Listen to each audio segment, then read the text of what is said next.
Good morning all students. आज हम लोग बात करेंगे कक्षा 11 के नेक्स्ट टॉपिक। कल हम लोगों ने पढ़ा था मेंडलीव की आवर्त सारणी के बारे में। आज हम लोग मेंडलीव की आवर्त सारणी की उपयोगिता के बारे में पढ़ेंगे और उपयोगिता के बाद उसके दोष के बारे में पढ़ेंगे। तो चलिए बात करते हैं इसके बारे में। सबसे पहले मेंडलीव की आवर्त सारणी की उपयोगिता, यह हम लोग हेडिंग डाल देंगे।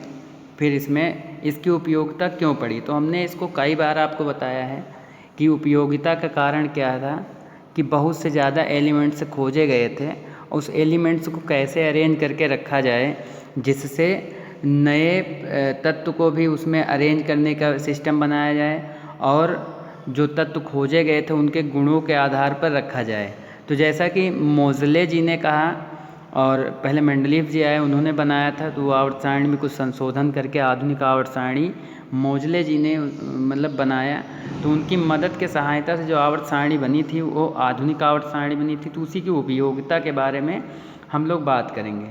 उपयोगिता में क्या था, जैसे नंबर 1 हम लोग लिखेंगे। नंबर 1 में जैसे कि इसकी नई हेडिंग बना के कि नए तत्वों की खोज और उसके गुणों के आधार पर एक मतलब आवर्त सारणी की उपयोगिता आई। तो ये क्या हो जाएंगे, नए तत्वों की खोज, नए तत्वों की खोज। तो नए तत्वों की खोज में हम लोग क्या, नए तत्वों की खोज में हम लोग बताएंगे कि जैसे उसमें रिक्त स्थान छोड़ दिया गया था। क्या कर दिया गया था, तो उसमें रिक्त स्थान छोड़ दिया गया था, यानी उसमें कह सकते हैं कि खाली स्थान आवर्त सारणी में क्या कर दिया गया था, छोड़ दिया गया था। आवर्त सारणी में छोड़ दिया गया था। आवर्त सारणी में छोड़ दिया गया था। क्योंकि अगर कोई नया एलिमेंट्स खोजा जाएगा तो उसी को उसी आवर्त सारणी में रिक्त स्थान छोड़ा गया था, उसी स्थान पे उसको रख दिया जाएगा। तो इसीलिए मोज़ले जी ने रिक्त स्थान वहाँ पे छोड़ दिया।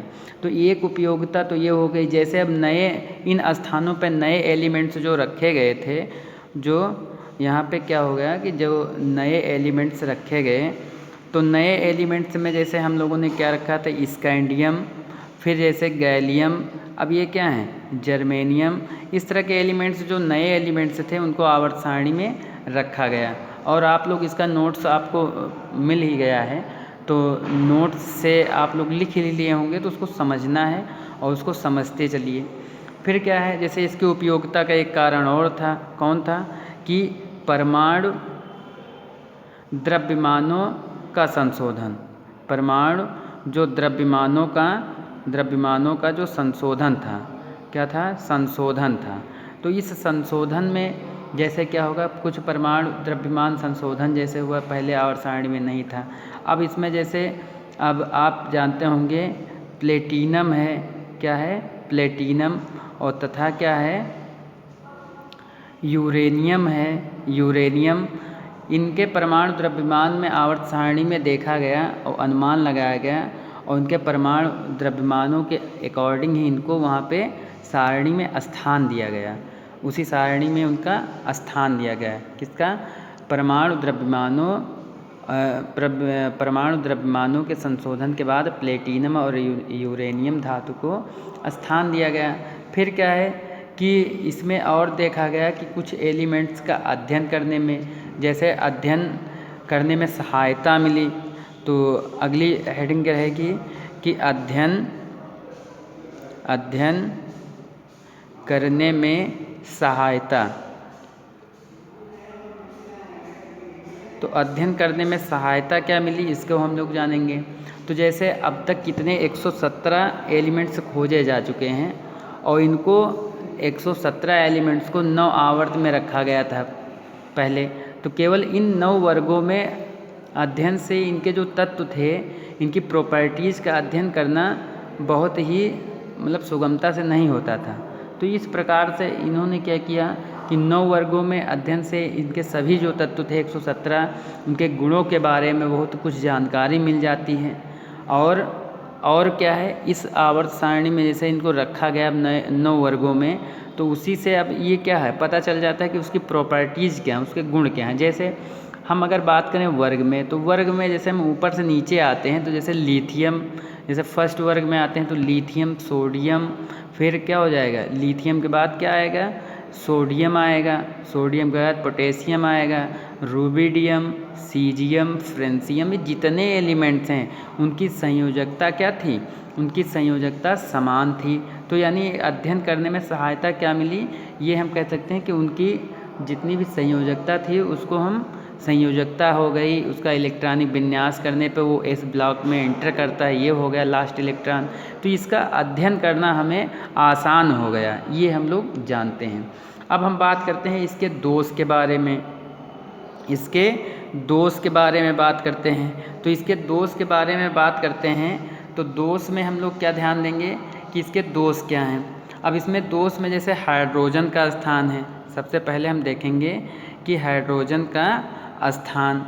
तो हाइड्रोजन का स्थान क्या है, हाइड्रोजन के जो गुण होते हैं, हाइड्रोजन के जो गुण होते हैं तो पहले वर्ग यानी पहले वर्ग में इसको रखा गया है, पहले वर्ग में, लेकिन इसको 7वें वर्ग यानी तथा ये क्या करता है कि 7वें वर्ग के गुणों से, 7वें वर्ग के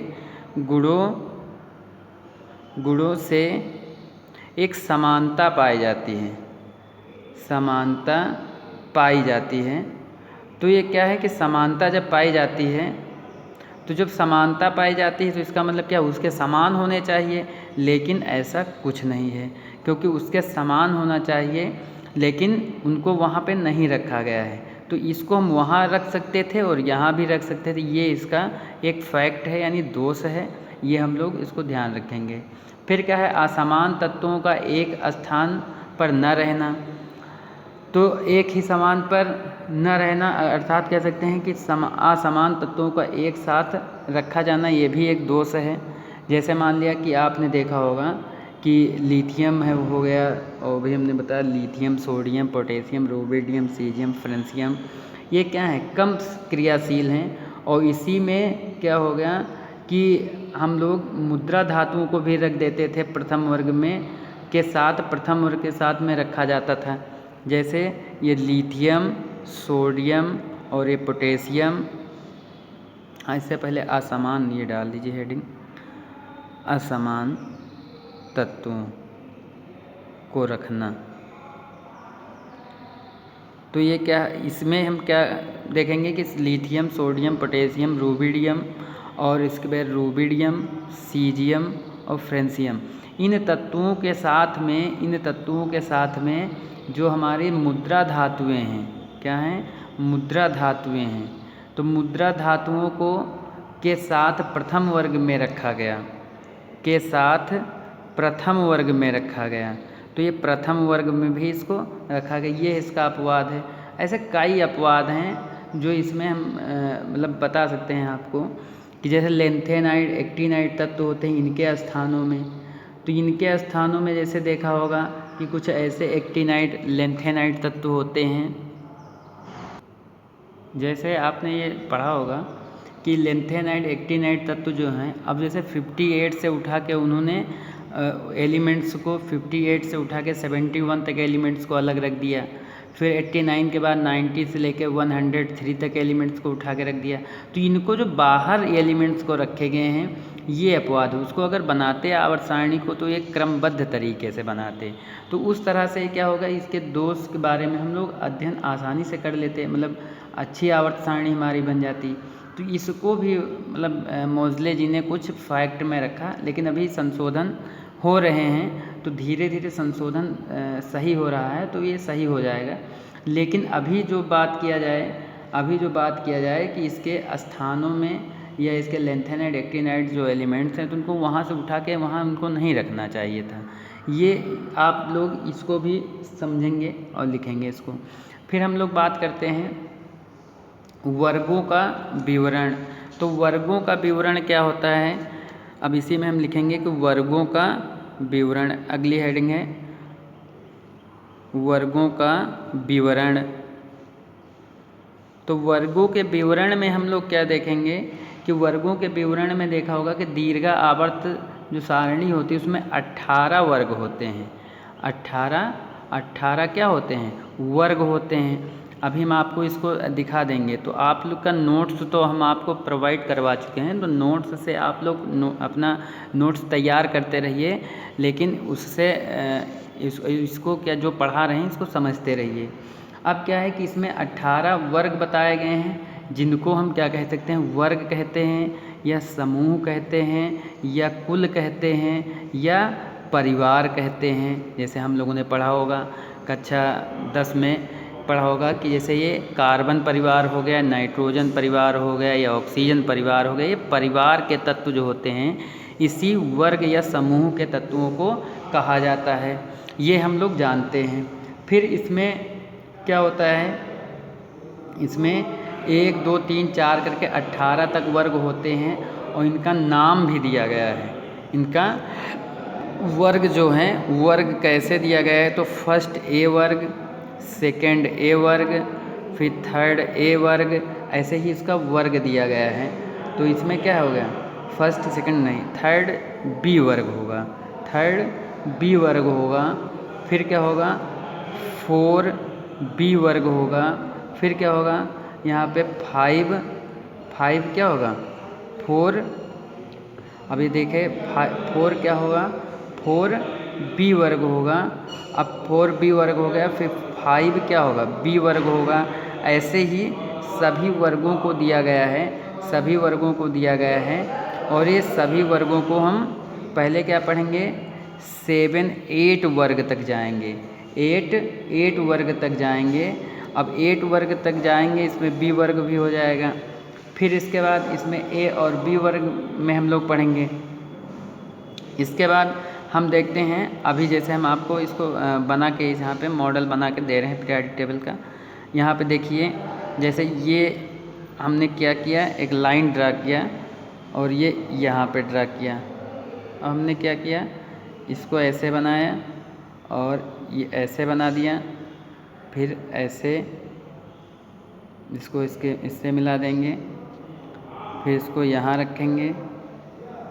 हम ऐसे ही ओरल ऐसे बना रहे हैं, ध्यान से देखिए। ये एफ ब्लॉक हो जाता था और इसमें 14 एलिमेंट्स आते हैं, 14 कॉलम ऐसे से हम बना देंगे। कितने हो गए? 1 2 3 4 5 6 7 8 9 10 11 और फिर एक 12 हो गया, 13 14 ऐसे हो जाएंगे। अब इसमें 14 एलिमेंट्स रखा गया है और इसमें क्या हो जाएंगे, ये इसको यहाँ से रखिए, इसको ना बनाइए, है ना। अब क्या हो जाएगा? ये हो जाएगा। फिर इसमें क्या करेंगे हम, ये एस का हो जाएगा और ये पी का हो जाएगा। 1 2 3 4 5 6। अब यहाँ पे क्या हो जाएगा? पी ब्लॉक हो जाएगा और ये क्या हो जाएगा? डी ब्लॉक हो जाएगा। तो हम लोगों ने ये क्या हो जाएगा? एस ब्लॉक हो जाएगा। तो इसमें 2 यानी 2 वर्ग हैं और ये क्या है आपके 1 2 3 4 5 6 और एक और बना दीजिए यहाँ ऐसे, यहाँ। अब क्या होगा? इसमें हम देखेंगे कि इसमें 7 वर्ग हैं। इसमें आवर्त कितने हैं? आवर्त कितने हैं? आवर्त कितने हैं? 7 हैं। पीरियोडिक टेबल में देखेंगे और उस पर ये देखिए कितने हैं, इसमें 10 होते हैं। इसमें 10 हैं, लाइनें हम ऐसे बना रहे हैं। इसमें कितने हैं? 10 हैं। तो इसमें 10 लाइनें यानी 10 एलिमेंट्स हैं। तो 10 यहाँ हो गया और 2 यहाँ हो गए वर्ग और 6 वर्ग यहाँ हो गए। तो 10 2 12 और 6 18, तो 18 वर्ग हो गए। हम लोग ये समझ लिए कि 18 वर्ग इसमें होते हैं। फिर इसी 18 वर्गों में अभी हम आपको क्या होगा, पीरियोडिक टेबल भेज देंगे, उसे आप लोग देख लीजिएगा। तो ये 18 वर्ग होते हैं, उसको हम लोग समझ लिए। अब इसी 18 वर्ग के बाद अब हम लोग बात करेंगे किसके बारे में? आवर्त के बारे में। तो आवर्त के बारे में हम अभी नेक्स्ट वीडियो में बात करेंगे। और आप इस चैनल को बढ़ाने के लिए क्या करें, इसको शेयर करिए, सब्सक्राइब करवाइए और इसके लिंक भेजिए, जिससे क्या हो सके कि हमको भी मोटिवेशन मिलता रहे और हम नए नए वीडियो आपको बना के देते रहेंगे। धन्यवाद।